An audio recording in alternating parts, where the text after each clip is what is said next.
Hello and welcome. Today I will be reading The Raven by Edgar Allan Poe. Enjoy. Once upon a midnight dreary, while I pondered weak and weary over many quaint and curious volume of forgotten lore, while I nodded nearly napping, suddenly there came a tapping, as of someone gently rapping at my chamber door. "'Tis some visitor," I muttered, tapping at my chamber door. "Only this and nothing more." Ah, distinctly I remember, it was in the bleak December, and each separate dying ember wrought its ghost upon the floor.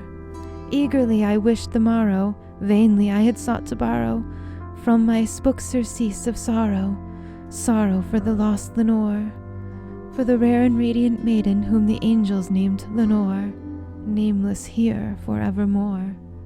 And the silken, sad, uncertain rustling of each purple curtain thrilled me, filled me with fantastic terrors never felt before, so that now, to still the beating of my heart, I stood repeating, "'Tis some visitor entreating entrance at my chamber door. Some late visitor entreating entrance at my chamber door. This it is, and nothing more." Presently my soul grew stronger, hesitating then no longer. "Sir," said I, "or madam, truly your forgiveness I implore, but the fact is I was napping, and so gently you came rapping, and so faintly you came tapping at my chamber door, that I scarce was sure I heard you. Here I opened wide the door. Darkness there, and nothing more. Deep into the darkness peering, long I stood there wondering, fearing, doubting, dreaming dreams no mortal ever dared to dream before. But the silence was unbroken, and the stillness gave no token, and the only word was spoken was the whispered word, 'Lenore.' This I whispered, and echoed, murmured back the word, 'Lenore.' Merely this and nothing more. Back into the chamber turning, all my soul within me burning, soon again I heard a tapping somewhat louder than before.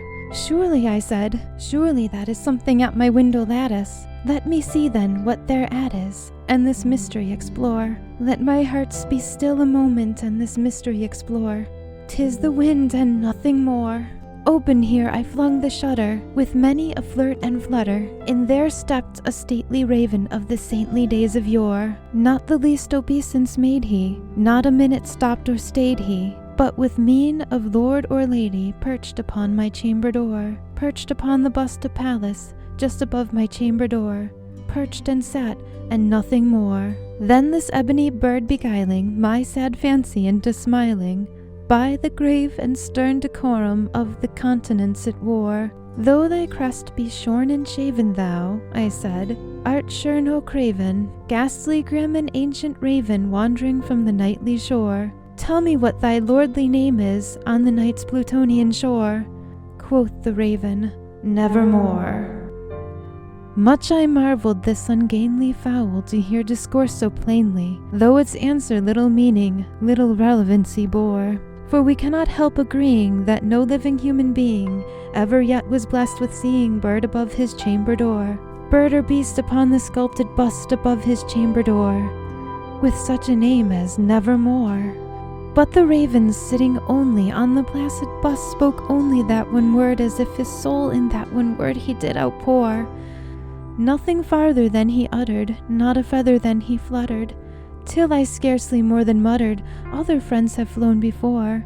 On the morrow he will leave me, as my hopes have flown before." Then the bird said, "Nevermore." Startled at the stillness broken by reply so aptly spoken, "Doubtless," said I, "what it utters is its only stock and store, caught from some unhappy master, whom unmercifully disaster followed fast and followed faster, till his songs one burden bore, till the dirges of his heart hope the melancholy burden bore, of never, nevermore." But the raven still beguiling all my fancy into smiling, straight I wheeled a cushioned seat in front of the bird and bust and door. Then upon the velvet sinking, I bestook myself to linking fancy unto fancy, thinking what this ominous bird of yore, what this grim, ungainly, ghastly, gaunt, and ominous bird of yore, meant in croaking, nevermore.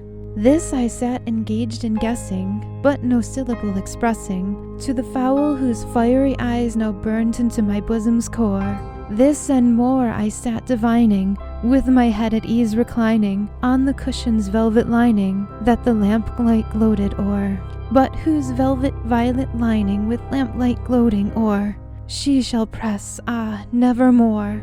Then methought the air grew denser, perfumed from an unseen censer, swung by seraphim whose footfalls tinkled on the tufted floor. Wretch, I cried, thy God hath lent thee, by these angels he hath sent thee respite, respite and nepenthe from thy memories of Lenore. Quaff, oh quaff this kind nepenthe, and forget this lost Lenore, quoth the raven, nevermore. Prophet, I said, thing of evil, prophet still if bird or devil, whether tempter sent or whether tempest tossed thee here ashore, desolate yet all undaunted, on this desert land enchanted, on this home by horror haunted, tell me truly I implore, is there balm in Gilead? Tell me, I implore, quoth the raven, nevermore. Prophet, I said, thing of evil, prophet still of bird or devil, by that heaven that bends upon us, by the God we both adore, tell this soul with sorrow laden, if within the distant Aidenn it shall clasp a sainted maiden, whom the angels name Lenore. Clasp a rare and radiant maiden, whom the angels name Lenore. Quoth the raven, nevermore. Be that word our sign of parting, bird or fiend, I shrieked upstarting.